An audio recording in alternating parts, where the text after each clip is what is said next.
noite, pessoal. Sejam bem-vindos ao Conselho Regional de Contabilidade do Estado de São Paulo. Para nós é uma honra ter pessoas tão ilustres aqui na plateia hoje, para nós termos a oportunidade de ter uma palestra de alto nível, é uma coisa diferente do nosso dia a dia. Nós aqui estamos muito acostumados com ter palestras sobre legislação, sobre a parte técnica, sobre as grandes mudanças que estão havendo na profissão nossa. Então, nós ficamos, vamos dizer assim, com a cabeça cheia de todas essas informações, porque o mundo está mudando, estão chegando muitas inovações, estamos vivendo um novo ciclo na nossa vida profissional. Mas hoje nós temos aqui um amigo de muito tempo, Dr. Mário Dalmas, né, que é formado em engenharia, ele é empresário. Quem não conhece São Caetano, a empresa Dalmas, não conhece São Caetano. De forma que, então, o Dr. Mário Dalmas é o líder autonomista de São Caetano do Sul. Imagina, quando São Caetano do Sul foi emancipado, Dr. Mário Dalmas já era um dos líderes daquele movimento lá. Ele é o fundador da APAI, também em São Caetano do Sul. Nós sabemos que a APAI ela está a nível de Brasil, ela faz um trabalho fantástico, e ele também, em São Caetano do Sul, fundou a APAI. E, com todas essas incumbências, ele também é membro da Academia de Letras do Grande São Paulo. Então, eu convidaria o Dr. Mário Dalmas para vir aqui ao palco e fazer a sua apresentação e começar a nos encher de entusiasmo, de informações e de sabedoria que só o senhor tem. Seja bem-vindo, Dr. Mário Dalmas.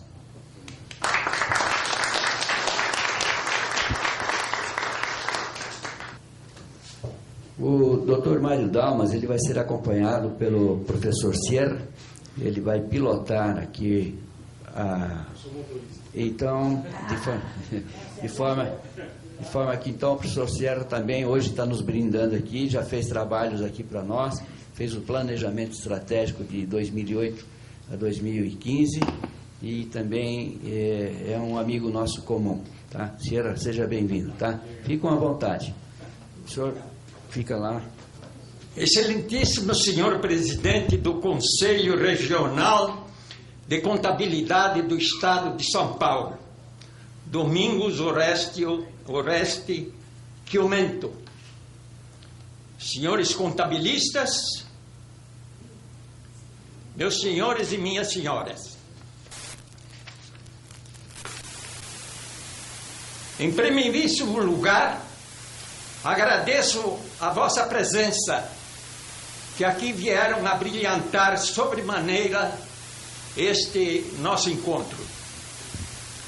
É honroso estar neste espaço cultural do Conselho Regional de Contabilidade do Estado de São Paulo, tendo à frente o ilustre presidente Domingos Orestes Chiumento, o qual foi contador do nosso Hospital São Caetano. Iniciaremos contando um fato singelo, mas muito significativo para nós outros. Um jovem operário alimentava a esperança de ter o seu próprio negócio.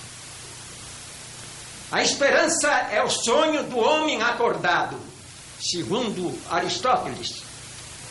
Certa feita demitiu-se do emprego e se aventurou, emprestando uma carroça e um burro, com o fim de coletar resíduos de açougue, e os vendia para a fábrica de sabão. Sua escrita era feita em um caderno. Numa das páginas registrava a receita, noutra as despesas. O negócio prosperou e se perdeu no seu precário controle. Aí tomou uma decisão vital. Contratou um guarda-livro, Na época não era contador, era guarda-livro. Para se responsabilizar pela contabilidade.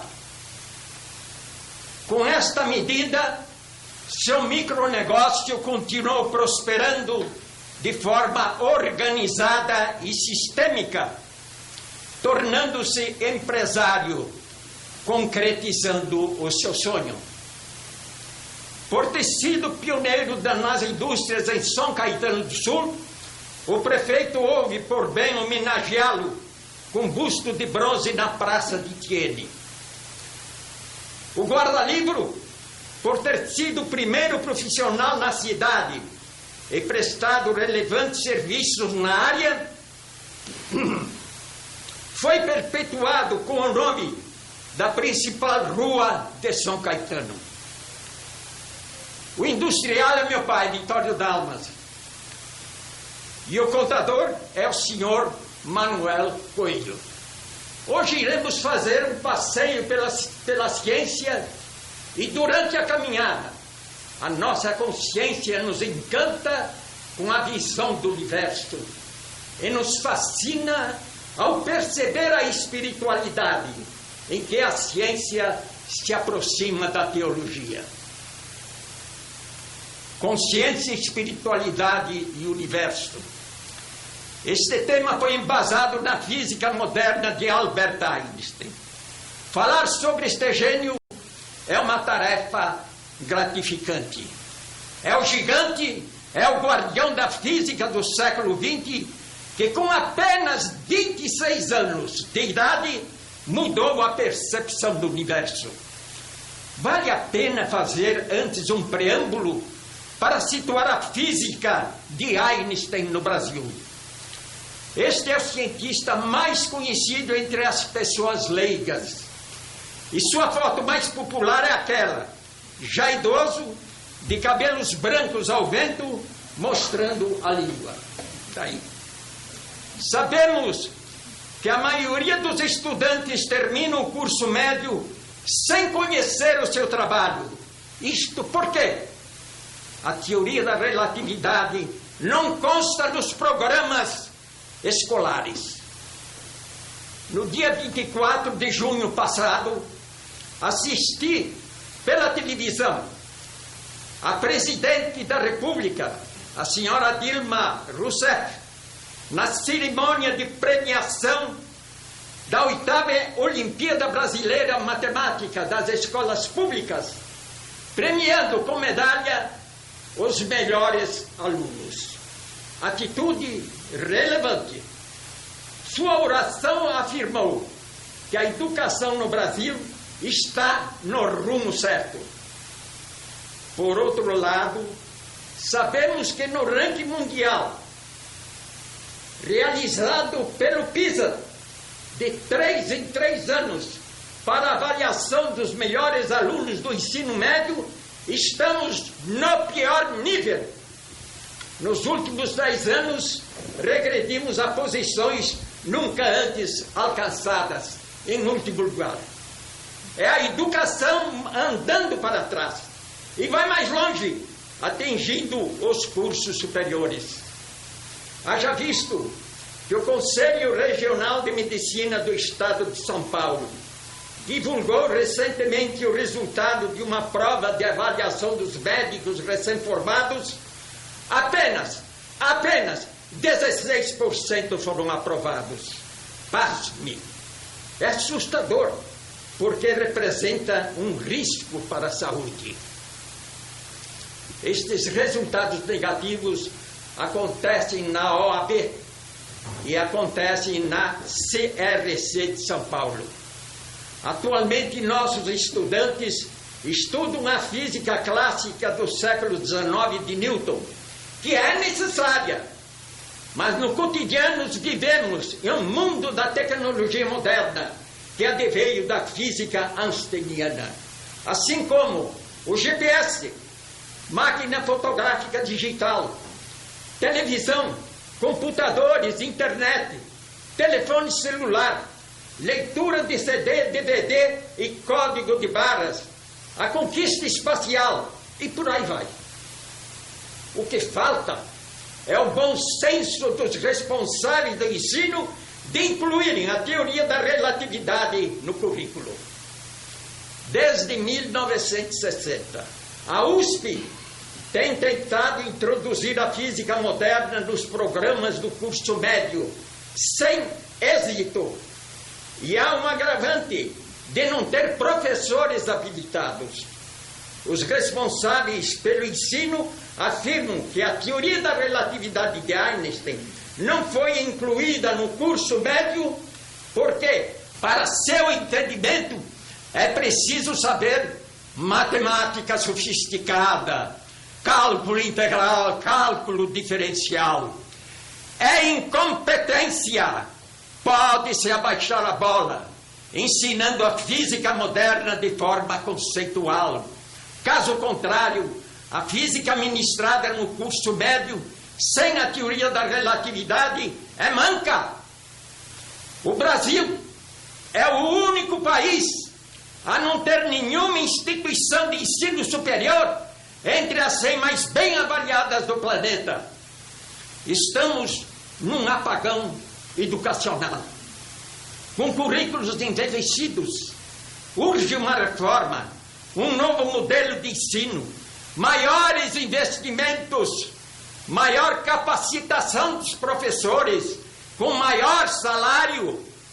Sabemos que os países que lideram o ranking mundial na educação investem maciçamente neste setor. Por quê? Quem faz o progresso é a educação do povo. Diante deste triste panorama nacional, o pior é que o povo parece estar se acostumando, se adaptando com as incompetências e mazelas da nossa classe política, que se estende pelas esferas da vida pública nacional, onde campeia a corrupção, atingindo setores vitais da nossa sociedade, imperando a impunidade.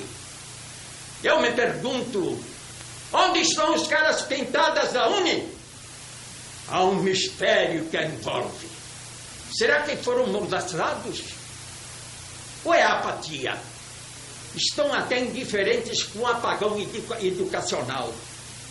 Com toda essa sordidez, diante desta dança desmoralizadora, vale a pena lembrar Rui Barbosa, o Águia de Aia, e o seu desencanto com a política nacional. É um texto atual, atualíssimo, que deve ser lembrado. Abre aspas. De tanto ver triunfar as nulidades, de tanto ver prosperar a desonra, de tanto ver crescer as injustiças, de tanto ver agigantar-se o poder nas mãos dos maus, o homem chega a desanimar da virtude, e rir-se da honra, e ter vergonha de ser honesto. Em relação à mudança de políticos, o grande romancista Eça de Queiroz, autor de inúmeras obras, entre elas O Primo Basílio, assim se expressou: os políticos são como fraldas, devem ser trocadas constantemente pelo mesmo motivo. A corrupção, como vemos nestes exemplos acima, é histórica. Antigamente era uma microcorrupção, a pessoa corrupta. Hoje é uma macrocorrupção. Além da pessoa corrupta, é sistêmica, sem controle e atingindo setores da vida política nacional, alcançando um patamar insustentável.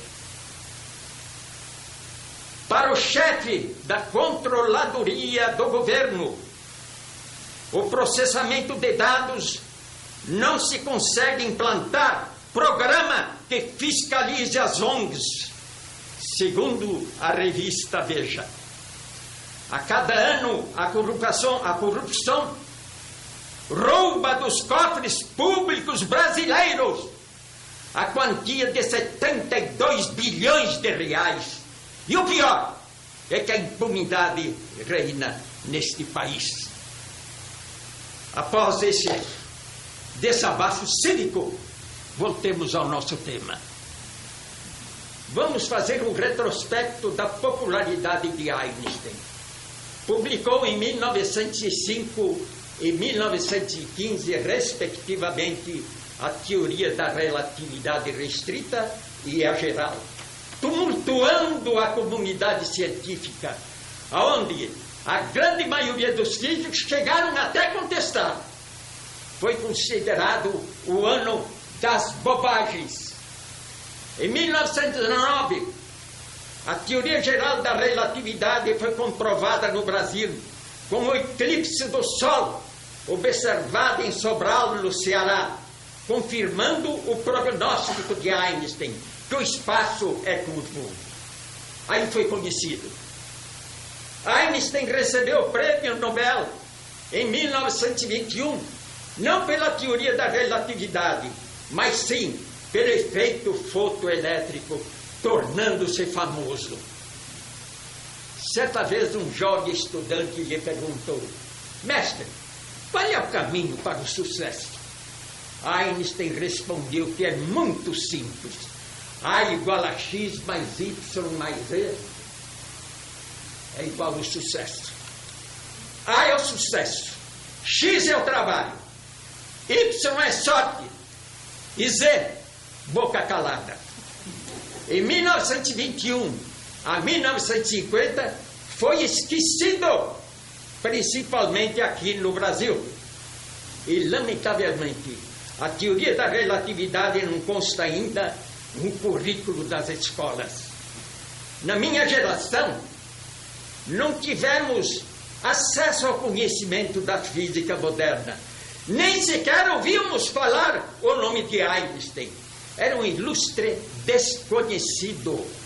Enfim, qual o motivo que me levou a estudar sobre esta enigmática teoria da relatividade de Einstein? Foi o teatro. Certa feita fui assistir uma peça, o monólogo de Einstein, com o ator Carlos Palma, e fiquei encantado com a interpretação magistral e comovente. Parecia de ver em cena o próprio cientista. Este espetáculo me despertou o desejo e o interesse de conhecer o perfil biográfico deste gênio da física e sua enigmática teoria da relatividade. Adquiri o livro Einstein Viveu Aqui, de Abraham Pais, emérito cientista e grande biógrafo de Albert Einstein. No entremeio do livro, algumas pitadas da teoria da relatividade e que eu não entendi absolutamente nada. O que mais me chamou a atenção foram as primeiras páginas, quando afirma que em cada 100.000 pessoas, uma entende a teoria da relatividade, estatisticamente. Aí parei e pensei, São Caetano do Sul tem 150 mil habitantes. Logo terá 2 pessoas que entendem a teoria da relatividade. Vou tentar ser o terceiro. Dediquei-me, estudei durante algum tempo e consegui compreender a teoria que nos deu uma nova visão do universo. Daí surgiu o livro Teoria da Relatividade Trocada em Miúdos, de forma conceitual, linguagem didática, simples, de estilo informal. E foi com este trabalho que floresceu o tema consciência, espiritualidade e universo. Para termos uma ideia da importância desta teoria na economia, lembremos que 30% do PIB dos Estados Unidos se deve à física de Albert Einstein, e que o crescente déficit da nossa balança comercial se deve à importação desses produtos. Importamos todos os componentes da microeletrônica e aqui somente montamos os equipamentos. Continuamos na rabeira do mundo. Após estas considerações preliminares, iniciaremos o tema consciência, espiritualidade e universo. Se formos pela linha do tempo, há 4 bilhões de anos, deparamos com o homem primitivo, que ao ver o mundo natural, tomou conhecimento das florestas, da água, terra e céu, dados de bandeja e nada mais. Viviam em cavernas, se alimentavam de frutos silvestres, raízes e caça. O Criador, muito maroto, no bom sentido, escondeu no subsolo substâncias úteis, escondeu os minérios de alumínio, ferro, manganês, cobre, estanho e tantos outros. Escondeu os metais nobres, ouro, prata, platina, etc. Escondeu as pedras preciosas, como esmeralda, diamante, ametista, ágata, topázio e etc. Substâncias energéticas, petróleo, gás natural, carvão e os materiais radioativos urânio e plutônio. O Criador, com seu modo brincalhão, colocou livre no espaço e correndo pelos cabos um elemento invisível, extremamente importante, o elétron. Não teria razão de todas estas substâncias e de elementos úteis se não existisse uma consciência para descobri-las e aplicá-las para melhorar a vida e o bem-estar do ser humano. Contrariando Darwin na criação da vida, em que o homem é descendente de macaco, Deus criou o homem e com um sorriso malicioso lhe deu uma inteligência em estado latente, a qual deveria ser estimulada para o seu desenvolvimento. Foi o período irracional, atuando de modo inconsciente, alheio à razão. Como vimos anteriormente, as substâncias úteis e visíveis, Deus escondeu. E o elemento invisível, o elétron, colocou revoando pelo espaço, nos mergulhando neste oceano energético. E ainda por cima, nos deu uma inteligência dormente, que precisaria ser acordada para por estímulos. Será que Deus não podia ser mais camarada? Facilitando um pouquinho? Ou quis testar a sua criação? O medo deste homem primitivo, vivendo sempre ameaçado pelas forças brutais da natureza, foi o início do grande estímulo para desenvolver sua inteligência. Como se defender? Como se proteger? Na Bíblia, segundo estudiosos, Adão e Eva é um simbolismo e tem um significado importante. Representa o despertar da razão, surgindo o livre-arbítrio capaz de discernir entre o mal e o bem. Perguntamos: se o homem não existisse, as coisas existiriam? Os cientistas dizem que não. Por quê? O perceber é um ato de consciência. Lembremos que no decorrer do tempo desfilaram grandes vultos da ciência e da filosofia para explicar o mundo que nos cerca em busca do código oculto da natureza, enriquecendo a inteligência humana. Das centenas de cientistas que mudaram o mundo, citaremos alguns, mas somente Newton e Einstein mudaram fundamentalmente a visão do universo. Iniciaremos com Aristóteles, fundador da ciência com a teoria da evidência dos fatos. A fumaça sobe porque é o seu lugar. A pedra cai porque ao chão pertence. Afirmava que o corpo mais pesado cai mais rapidamente que os leves e que o conhecimento se faz através da visão.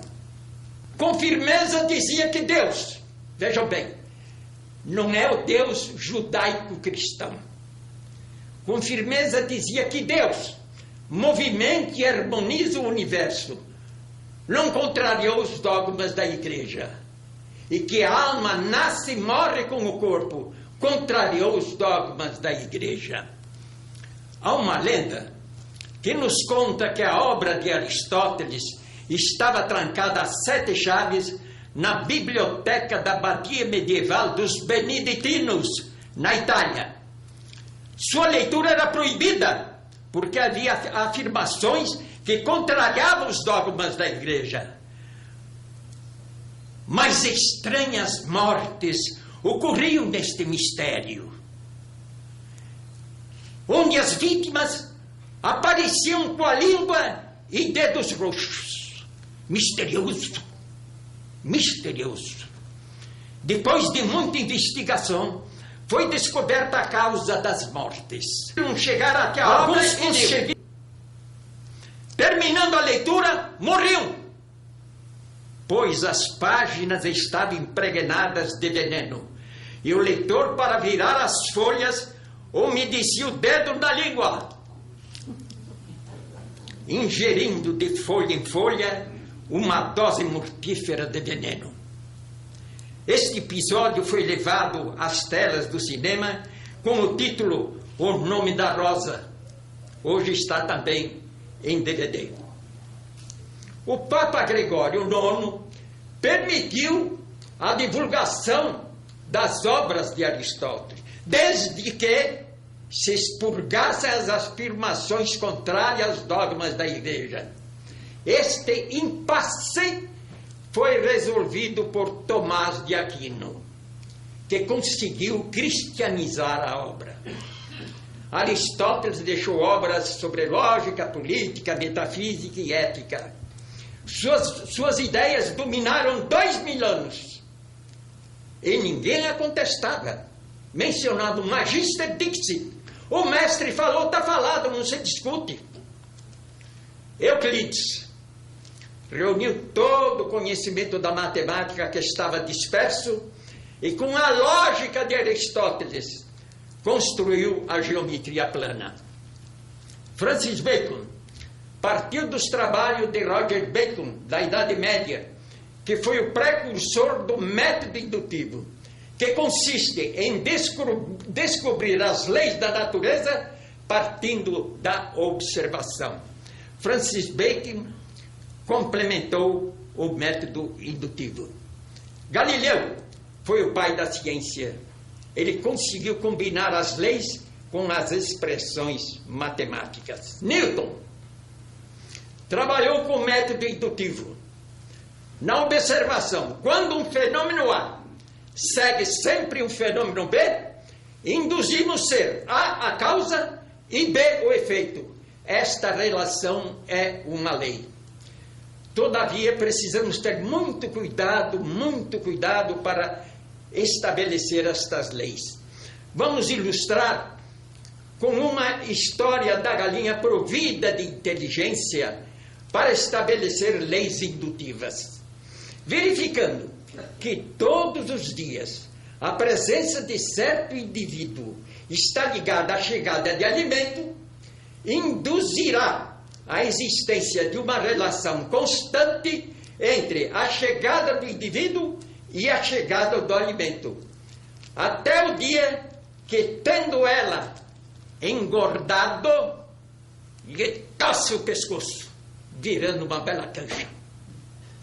Imagine a triste surpresa do pobre animal ao verificar que há exceções às leis da natureza. Construiu a física com a teoria da estabilidade da Terra, onde tudo é absoluto e estável. Para Newton, o espaço é vazio, euclidiano de retas e planos, e afirmou, isso é importante, que a força da gravidade é que movimenta e harmoniza o universo, expulsando Deus de Aristóteles. Foi um prato cheio para os pensadores materialistas.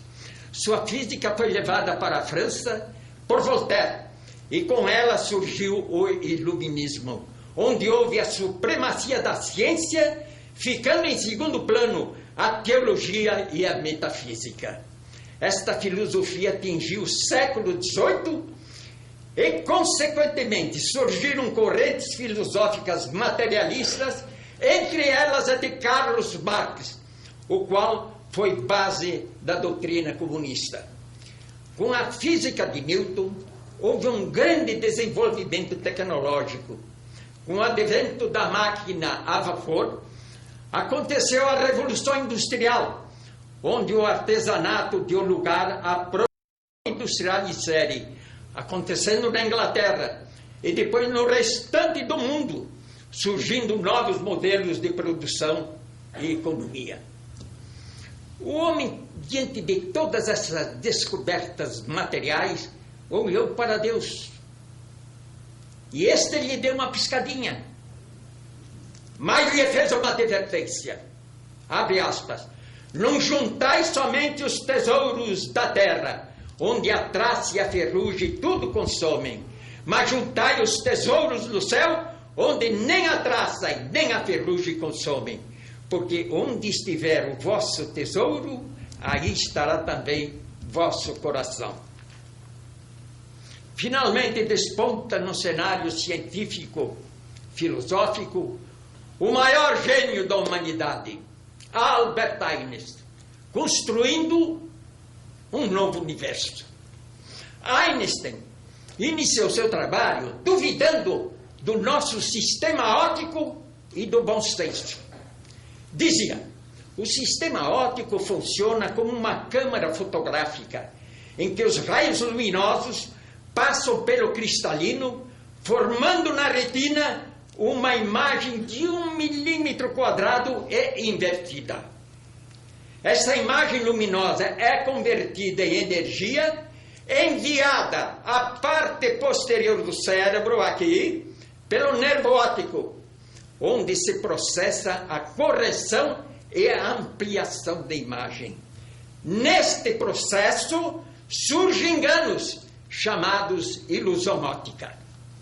Litzum dizia, quando meus olhos te veem, somos em três. Primeiro eu, depois tu, depois você em mim, que não sou eu e nem você, é a imagem. Sabia também que a retina é sensível a uma pequena faixa de radiação entre o infravermelho e o ultravioleta.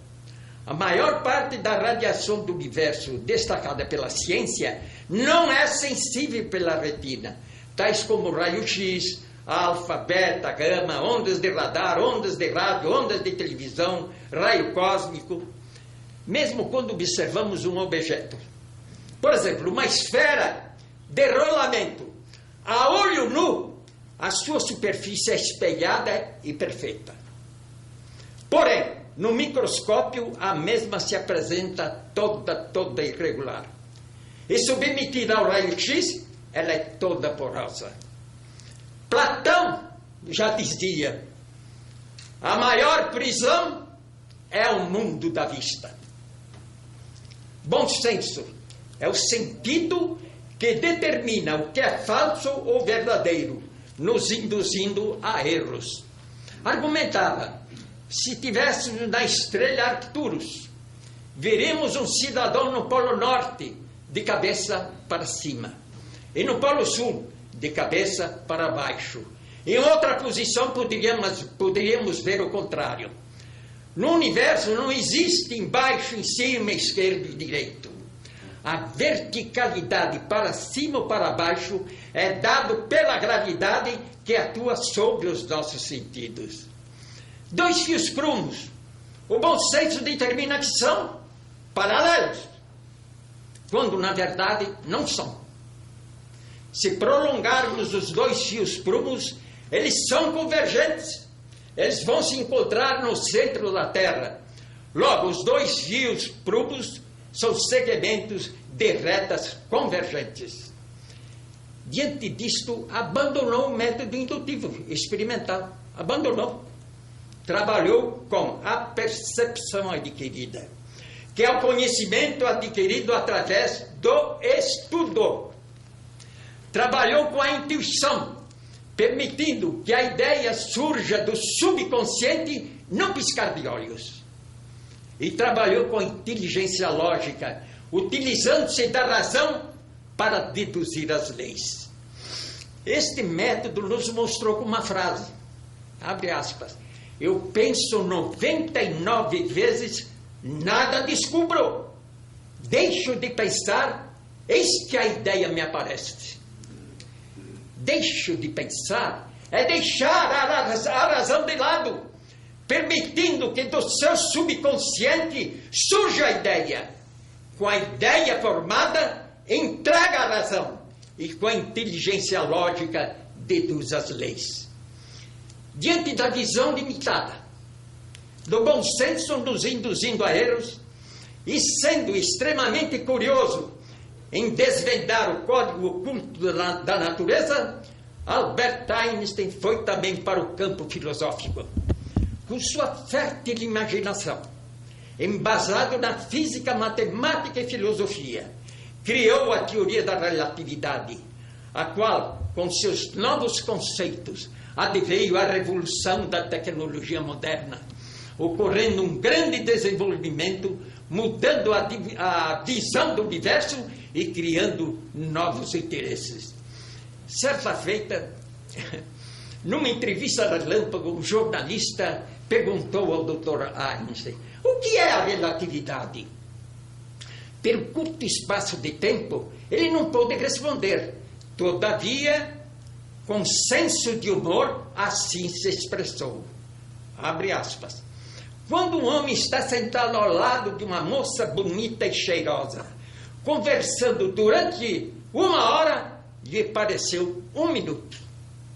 Mas se ele estivesse sentado numa chave incandescente durante 1 minuto, lhe pareceu 1 hora. Isto é relatividade. E despediu-se do jornalista.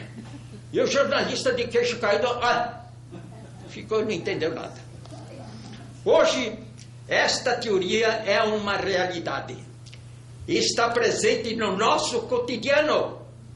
E por esse motivo, deve-se popularizar a física moderna. A sociedade tem de saber, tem de ser informada do conhecimento que criou tudo isso que iremos relatar a seguir. Iniciaremos com o fenômeno fotoelétrico, que converte a luz do Sol em energia elétrica, com o qual ganhou o Prêmio Nobel. Está aplicado nas câmaras de televisão, nos computadores, nas câmaras fotográficas digitais, nos painéis solares dos satélites, no abrir e fechar automaticamente as portas de certos estabelecimentos com a presença de pessoas, acender e apagar automaticamente a rede de iluminação pública. Atualmente, desenvolveram protótipos de avião e barco movidos a energia solar. Vi pela televisão que na Suíça um avião com 4 hélices e suas asas cobertas por células fotoelétricas que numa experiência ousada decolou e permaneceu 24 horas com a energia solar. Permaneceu no ar 24 horas com a energia solar. A Veja publicou recentemente o protótipo de um barco com 31 metros de comprimento, 15 de largura, área totalmente coberta por célula fotoelétrica, com a capacidade de 6 tripulantes, 40 pessoas, que em 3 meses deu a volta ao mundo com a energia solar. O estado de Catar, país árabe que fica na fronteira com o Irã, apresentou o protótipo de um estádio de futebol para a Copa do Mundo de 2022, parcialmente coberto por painéis solares, para converter a luz solar em energia elétrica, para alimentar os holofotes das competições noturnas. A cidade de Santa Coloma, na Espanha, com 120 mil habitantes, para suprir parte da energia necessária, instalou 460 painéis solares em cima, adivinham de quê? Uma coisa louca, do cemitério municipal, resolvendo o problema da cidade. Com esta energia do além, a cidade santa ficou a noite mais alegre e festiva, enriquecida com soar dos clarins, violinos, harpas angelicais, formando uma sinfonia celestial vindo do outro mundo. É o imaginário da eternidade. Tecnologia espacial.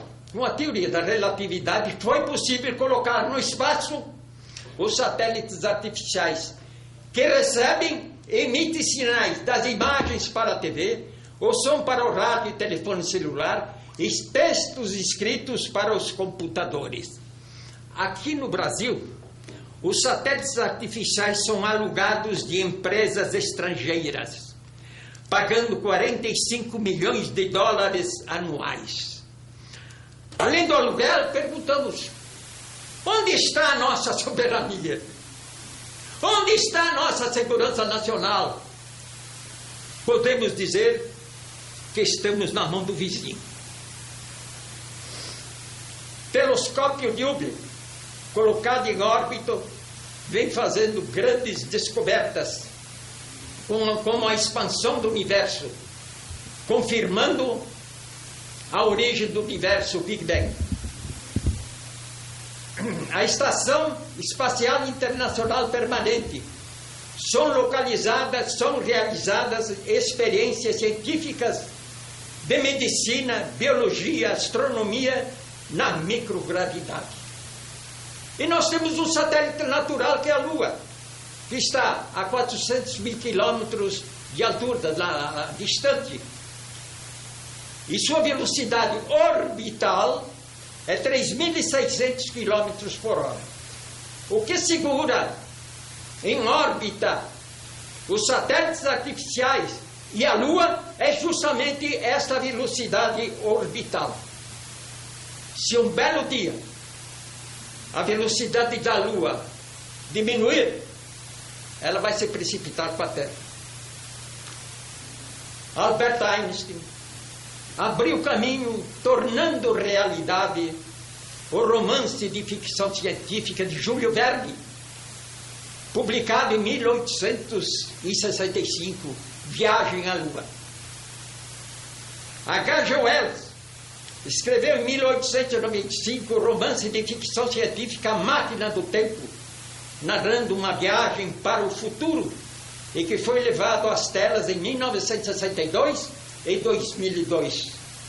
Albert Einstein mostrou matematicamente, com uma experiência imaginária, ser possível a viagem para o futuro, e posteriormente foi comprovada na prática por um astronauta russo, o qual ficou durante 300 dias na Estação Espacial Mir russa.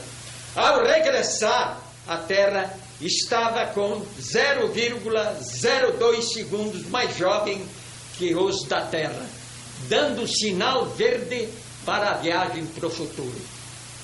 Raio laser. Albert Einstein descobriu o princípio de funcionamento do raio laser. Tem aplicação na cirurgia, deslocamento de retina, lesões vasculares, varizes.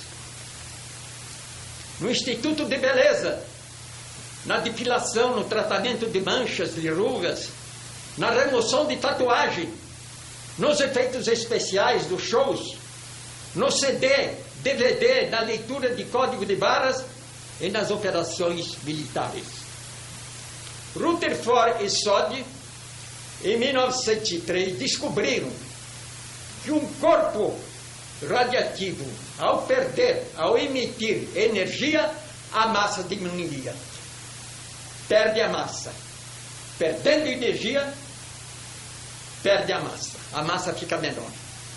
Einstein havia intuído que o corpo em movimento absorve a energia cinética, aumentando sua massa, e foi comprovada nos aceleradores de partículas. Estabeleceu-se assim uma relação entre energia e massa. em que um corpo perdendo energia, a massa diminui. Ganhando energia, a massa aumenta. Intuiu como fator de conversão a velocidade da luz que chamou de C. E com alguns passos matemáticos, Einstein encontrou que C entra 2 vezes como fator, chegando nesta fórmula aqui. Fórmula mais simples da física e a mais importante. Essa expressão confirmou a sabedoria do apóstolo Paulo, que afirmou: tudo que se vê é feito de coisa que não se vê. E realmente essa fórmula, essa expressão, nos explica isso. Tudo que vemos na nossa frente é feito de coisa que não se vê. É feito de elétron. Esta fórmula aqui.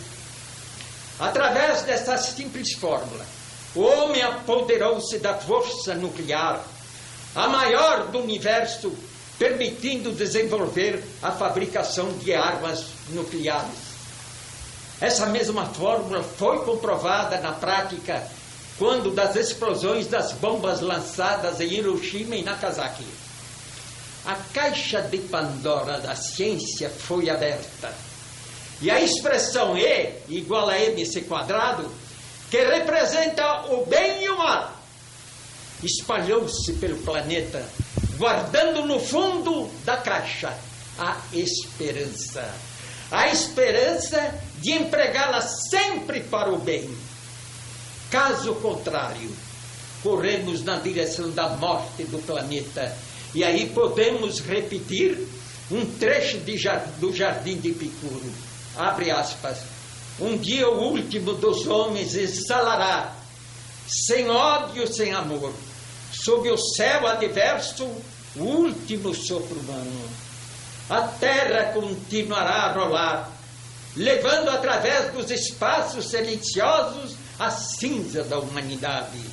E, do seio deste globo, onde a alma usou tanto, mais nenhum pensamento se levará para o infinito. Se fosse possível libertar toda a energia de 1 quilo de qualquer material, 1 quilo de qualquer material, obteríamos 25 bilhões de quilowatt-hora. Uma moeda de 50 centavos libertará 170 milhões de quilowatt-hora. Para termos uma noção da grandeza energética contida nesta moeda, um apartamento que consome 600 kWh por mês, com esta moeda, teria energia para 31.500 anos. E igual a mc quadrado. Explica as enormes explosões termonucleares do Sol. Estas explosões é que mantém a vida do planeta. É aplicada na medicina nuclear para diagnóstico e tratamento das doenças como o câncer. Esta famosa expressão foi aplicada nas usinas termonucleares, usando urânio para gerar energia elétrica. É utilizada na construção da terrível bomba atômica, extremamente devastadora, mas também nos colocou num patamar transcendental, nos colocou num patamar divino, como veremos mais adiante. Esta equação mudou o mundo e, direcionada para as armas atômicas, nos colocou perplexos diante do enigma do destino da Terra, nossa casa comum, alertando que a humanidade está num jogo perigoso. Criação do universo. Teoria do Big Bang. O ovo cósmico aconteceu há 14 bilhões de anos atrás. Antes do Big Bang, o universo era um nada. Silencioso. Escuro.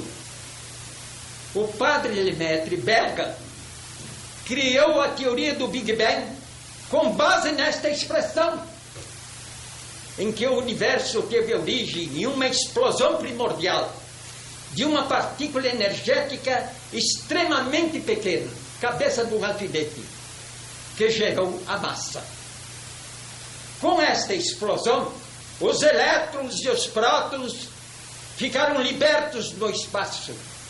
Começaram a se chocar e muitos elétrons se uniram em torno dos prótons numa cirandinha, formando os átomos.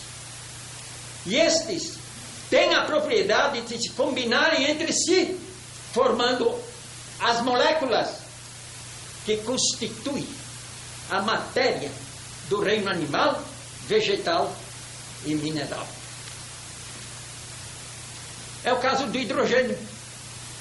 Um próton rodeado por um elétron, o átomo de hidrogênio. É o caso do oxigênio.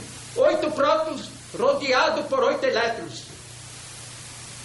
E os dois elementos se combinaram, formando a água, que representa 71% do planeta, que representa 71% do corpo humano. Todavia o idoso já está com 50%. Ele vai perdendo a água. Por isso, nós velhos vamos murchando.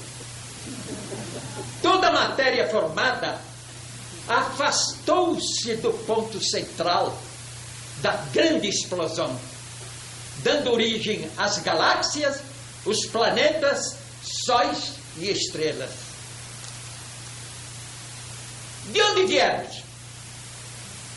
Viemos do Homo primordial, cuja expansão deu origem ao universo. Para onde vamos? Ou o universo continuará em expansão, onde o cosmos terminará frio e tudo será sepultado sobre geleiras. Ou o universo se contrai, ficando cada vez mais quente e tudo será reduzido. Os átomos do nosso corpo remontam dessa explosão energética. E o elétron? Sempre existiu na natureza. São os grandes obreiros da nossa tecnologia e os representantes pela formação da matéria. Afinal, o que é o elétron?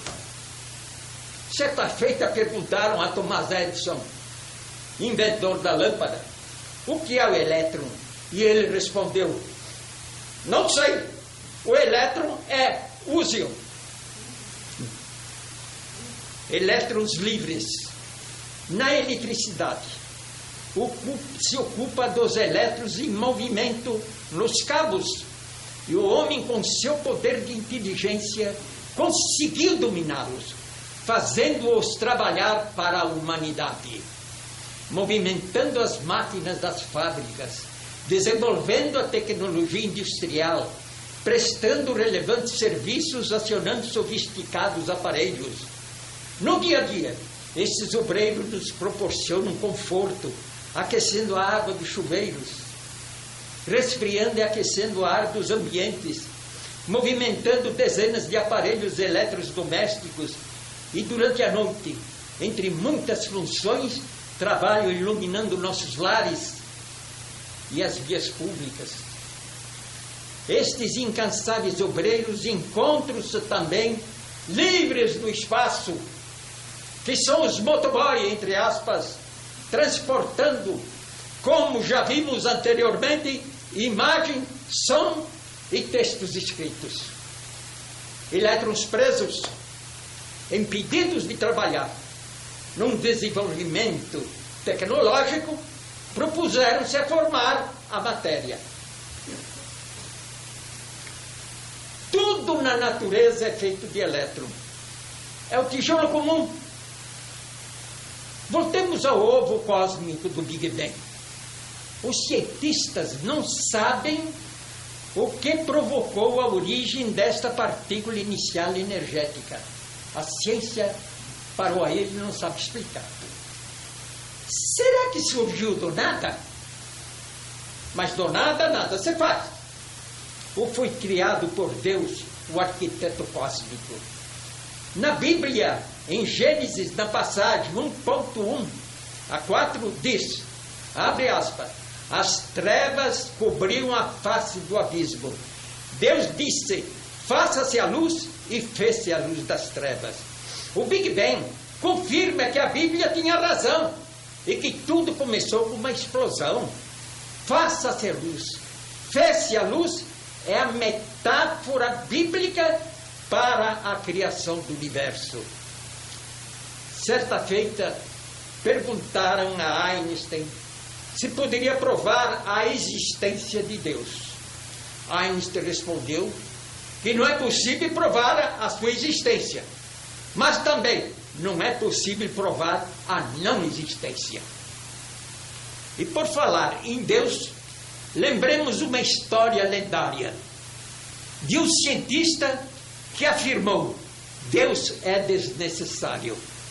O fato histórico que deu origem à lenda foi com Laplace.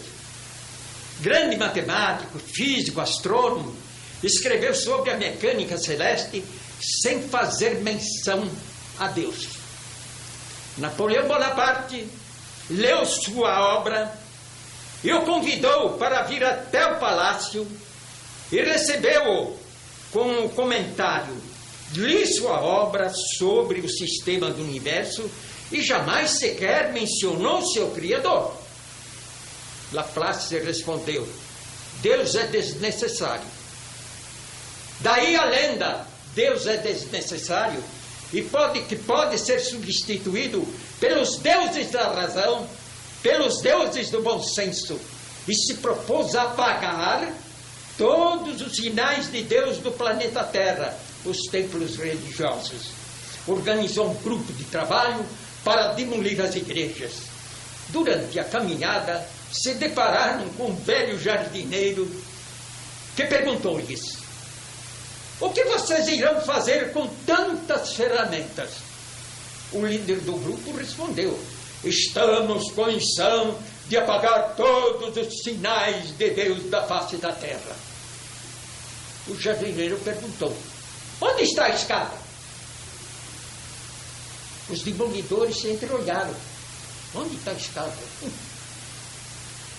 O líder retrucou: para que precisamos de escada? O jardineiro complementou: se vocês querem apagar os sinais de Deus, precisarão de uma escada muito longa, a fim de que possam apagar as luzes das estrelas. Nesta história, o sábio jardineiro nos mostrou que os sinais de Deus são inapagáveis. É o próprio universo. E nos fez lembrar o Deus de Einstein. Einstein não acreditava no Deus bíblico, antropomórfico, julgador, punindo e premiando a criatura humana. Acreditava num Deus cósmico. Certa vez, estava internado no hospital. Foi até a janela e ficou admirando as flores do jardim. Canteiros de lírios, canteiros de agapantos, canteiros de rosas. Disse a sua enfermeira: mas que lindo jardim! E a enfermeira respondeu: foi Deus que criou. Albert Einstein respondeu: ele não criou, é o próprio jardim. Albert Einstein dizia: desejo conhecer os pensamentos de Deus, o resto é detalhe. Voltando a esta expressão E igual a mc quadrado, perguntamos: se massa é energia, e sendo esta invisível, como é que conseguimos ver a matéria? Vou repetir: se massa é energia, como essa fórmula está indicando, e sendo esta invisível, como é que conseguimos ver a matéria? Vemos pelo nível de nossa consciência. Se o nosso sistema óptico fosse mais desenvolvido, veríamos um universo diferente. Se nossa visão tivesse a sensibilidade do raio-x, nós iríamos ver o esqueleto de uma pessoa contornada por uma sombra. Pelo nível de nossa consciência, só vemos da realidade a sombra das coisas. faz-nos lembrar a alegoria da República de Platão, que nos mostra a limitação dos nossos sentidos. Descreve homens acorrentados desde a infância no interior de uma caverna, olhando sempre para uma determinada parede. Atrás deles há uma fogueira, e entre o fogo e os cativos passam homens e objetos. Os prisioneiros só veem as sombras que se projetam na parede e nunca para os objetos reais por detrás deles. Acreditam nestas sombras e nada de real. É como nós. Só vemos na realidade sombra das coisas que nos são dadas pela visão. Entra em cena Planck com a física quântica, o qual descobriu matematicamente uma constante energética da natureza. Ele descobriu uma constante energética da natureza extremamente pequena, que é esse muro aí, que está na parede. Representa a menor manifestação de energia do mundo físico. A menor manifestação de energia do mundo físico é dado por esse número, 27,0, depois deu 6. Se não existe, vejam bem, se não existe uma energia física menor da representada pela constante de Planck, o que existe além que dá origem a esta minúscula partícula energética? Tem de haver algo atrás desta energia. Tem de haver algo atrás desse número. É Deus. Será nada. Segundo o filósofo francês Jean Litton, a matéria é feita de espírito e nos leva na contemplação de Deus. Vamos lembrar aquela partícula inicial da explosão primordial. Voltemos à partícula energética extremamente pequena, antes do Big Bang, em que os cientistas desconhecem sua origem. Se levarmos a constante energética da natureza, descoberta por Planck, a esta partícula, veremos que por detrás dela está o espírito, algo sobrenatural. Berkeley afirmava: o mundo não é material, mas sim espiritual. Como vimos anteriormente, a física de Newton nos conduz para o materialismo. O Einstein, afirmando que massa é energia, energia é massa, e Planck, com sua constante energética da natureza, nos colocaram no patamar transcendental, nos colocaram no patamar divino. Vemos a ciência se aproximar da teologia, a razão se achegando à fé. Como é fascinante esta aproximação. Einstein dizia que sozinhas fé e razão não são suficientes, que uma precisa da outra, e afirmava que a religião sem ciência é cega e ciência sem religião é manca. Finalizando, estamos diante de dois mundos: o mundo natural e o mundo tecnológico. O mundo natural criado por Deus, constituído por matas, água, terra e céu. O tecnológico criado por Newton e o criado por Einstein. O criado por Newton, o espaço é de retas e plano, euclidiano. Massa e energia são distintas, são duas coisas diferentes.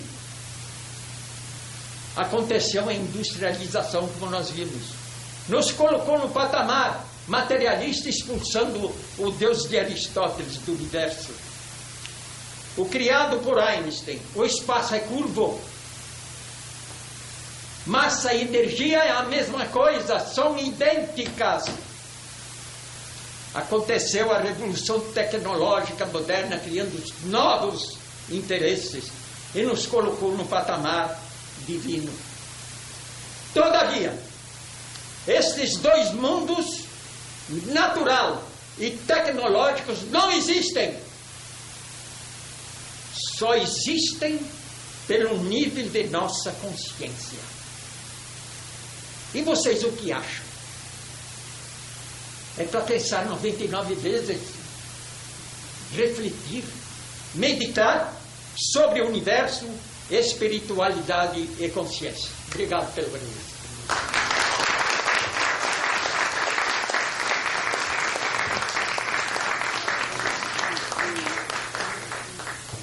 Parabéns. Gostou, querida? Pode abrir para pergunta. Não, porque eu estou cansando, viu? Mas numa próxima. Por favor, vocês podem encaminhar para esse e-mail ou entrar por telefone e teremos o maior prazer de atender a todos que quiserem. Muito obrigado.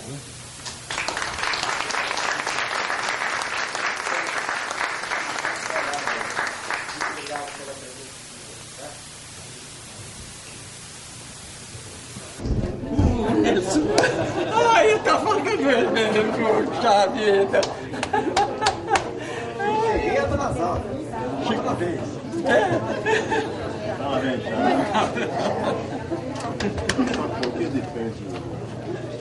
Gostou?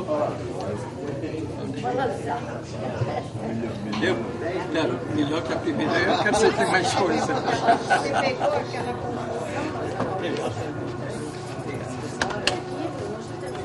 Parabéns, doutor. Muito bom. Excelente. Tá, obrigado. Aprendi muito. É um assunto difícil, mas deu para fazer ele mais simples. Parabéns. Obrigado. Essa Difícil. esse livro Para falar para leigos, né? Porque eu também sou leigo, né? Eu preciso estudar muito, pesquisar, para descer. Porque pouca gente conhece o Einstein, pouca gente conhece o que está aí, graças a ele. A tecnologia tirou da física dele. A realidade é essa. E quanta coisa que tem aí, todo mundo usa cotidianamente aí, é o celular, é isto, é aquilo, vai tomar o seu banhinho, ainda mais que esse frio, né? Graças a ele. Parabéns. Obrigado. Obrigado. Obrigado. Como está o artista?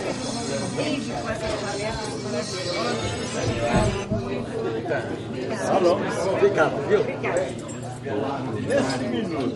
Eu não vi vocês aí. Parabéns, viu? Valeu a pena. Gostou? É, porque acrescentei mais coisa. Acrescentei mais coisa.